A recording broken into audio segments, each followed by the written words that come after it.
You are a gladiator. Not the Hollywood version, not Russell Crowe, not the guy who gives a speech about strength and honor before killing 12 people in slow motion. The real version. You wake up this morning in a large stone building on the outskirts of a Roman city. You have your own room. It is small, but it is yours. You had breakfast an hour ago. Barley, beans, ash. A specific diet designed by someone who knows exactly what your body needs to perform at maximum capacity. Today, you fight. And here's the thing nobody tells you about today. Your opponent is probably not going to die, and neither are you. Before we talk about what happened in the arena, we need to talk about money. Because gladiatorial combat was not a sport. It was not entertainment in the way we think of entertainment. It was a business. A very expensive, very carefully managed business. Gladiators cost money. Enormous amounts of money. Training a gladiator from scratch took years. Housing them, feeding them, paying for their medical care, equipping them, all of this cost money. A trained gladiator was a significant financial investment. Losing one was not like losing a player in a video game. It was like setting a very large pile of money on fire. The people who owned gladiators, called lanistas, were not going to let that investment die in the arena if they could help it. And they could almost always help it. Gladiatorial combat had rules. Detailed, specific, enforced rules. Referees were present during every fight. They could stop the action at any moment. Fights were regularly paused, fighters repositioned, wounds assessed. If a gladiator fell and could not continue, they could signal surrender, raising one finger on the left hand. At that point, the crowd would signal their preference.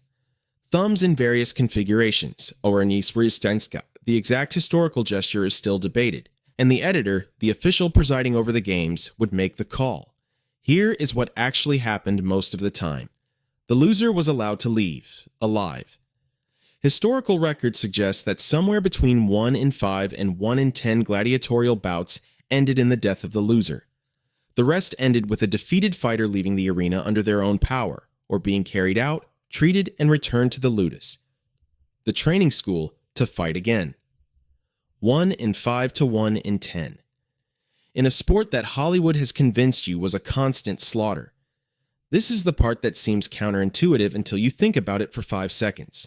The crowd knew these fighters, not personally, necessarily, but gladiators were celebrities. They had names. They had fighting styles. They had fan followings. Graffiti on the walls of Pompeii lists gladiators by name with descriptions of their skills and their records. Killing a famous gladiator was not giving the crowd what they wanted. It was taking something away from them. The crowd came to see skilled combat. They came to see two trained professionals push each other to the absolute limit, and then, crucially, come back and do it again next month. A dead gladiator cannot come back next month. A dead gladiator is just gone. The Romans were not stupid. They understood that a live gladiator was more valuable than a dead one in almost every sense of the word. Deaths happened. They were not rare enough to be shocking and not common enough to be the norm. They happened more often in certain contexts. Criminals sentenced to the arena, called noxii, were treated very differently from trained gladiators. They were there to die. That was the sentence. They were not professionals. They were not investments. They were the execution dressed up as entertainment. They also happened more often during the spectacles of particularly brutal emperors. Commodus, for instance, personally fought in the arena and killed several opponents. But this was considered scandalous, not normal. The Roman public did not always approve of unnecessary killing. They had opinions about how these things should be done. A gladiator who consistently survived and performed well could eventually earn his freedom. The wooden training sword, the rudi, presented as a symbol of retirement. Some gladiators retired wealthy. Some went on to become trainers. Some came back because the arena was the only life they knew. Not slaves being forced to die for Roman entertainment. Some were slaves. Many were not. Free men voluntarily signed contracts to become gladiators. The contract was brutal. By signing, you legally accepted the right of the lanista to beat, brand, and kill you if necessary. You gave up your legal protections. In exchange, housing, food, medical care, training, and the possibility of wealth and fame. For men with no other options, this was sometimes the best available deal. Some gladiators became genuinely famous across the Roman world. Winning fighters could be showered with prizes, given gifts by wealthy patrons, worshipped by crowds. The social stigma of being a gladiator was real. They were considered infames without honor, but the actual experience of being a successful gladiator was, by the standards of the ancient world, not the worst life available. Spartacus was a gladiator. He did not lead his famous rebellion because gladiatorial life was intolerable. The historical record suggests the conditions at the specific school where he trained were unusually bad. Other gladiators at other schools lived quite differently. The Colosseum held somewhere between 50 and 80,000 people. Events lasted all day. Gladiatorial bouts were typically in the afternoon. The main event, the thing people had been waiting for. But the morning had animal hunts. The midday had public executions.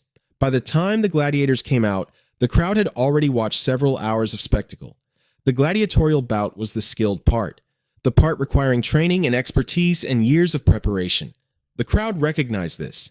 They responded to technique, to bravery, to the specific drama of two professionals who both wanted very much to not die today. That drama is actually more interesting than the Hollywood version.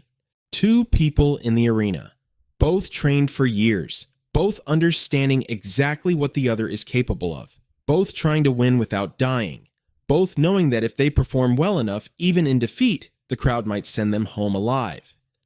That is not a death match. That is something stranger and more human than a death match.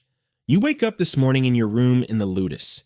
Breakfast, barley, beans, ash. Your trainer checks your equipment. Your opponent for today has a different fighting style than yours. You have studied them, thought about how they move, planned for this. You walk into the arena. 50,000 people. The noise is physical, something you feel in your chest before you hear it with your ears. You fight. It is the hardest thing you have ever done. It is also the thing you are best at in the world. The crowd knows what they are watching. They respond to every exchange. Eventually, one of you signals. The crowd decides. The editor raises his hand. You walk out of the arena alive. You eat dinner. You sleep. Tomorrow there is training. Next month you do it again. That is what being a gladiator actually looked like. Not a death sentence. Not a slaughter. A career. A brutal, dangerous, physically devastating career. But a career. Hollywood gave you the dramatic version. History gave you the business version. The business version is somehow more interesting.